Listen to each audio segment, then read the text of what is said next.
Der Kochunterricht früher in der Schule war das grösste Durcheinander, das es jetzt gibt. Nicht nur hat meine Klasse Salz und Zucker getauscht für die andere Klasse, wenn sie kochen. Nein, wir haben auch das grösste Durcheinander allgemein in der Küche gemacht. Wir haben es lustig gefunden, Mehltüten aufzuklatschen und irgendwie ganzes Mehl im ganzen Zimmer zu verteilen. Logischerweise, was macht man, wenn wir mit den 3 besten Kollegen zusammen kochen? Wir alle sind aber nicht so klug gewesen. Wir hätten vielleicht auch einfach einen nehmen sollen, der gerne kocht, schrägstrich gut kochen kann. Hat schon damit angefangen, dass ein Kollege von mir den Salat warm gewaschen hat.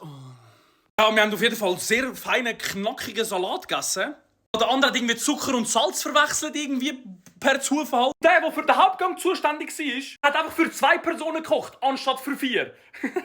Eigentlich am Ende dieser Stunde, ich habe immer irgendwo bei einem Lehrer oder bei einer anderen Gruppe fragen, hey, darf ich echt noch mal etwas von euch haben? Oder halt mit leerem Magen heim. Eins von beiden ist auf jeden Fall passiert. Und ich muss ehrlich sein, ich muss etwas gestehen. Ich habe meinen Tipftopf nicht mehr.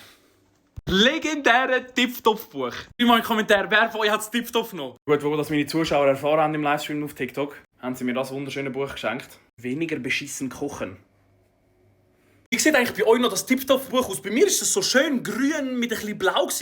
Heutzutage ist das irgendwie komplett blau. Oder bin ich da falsch informiert?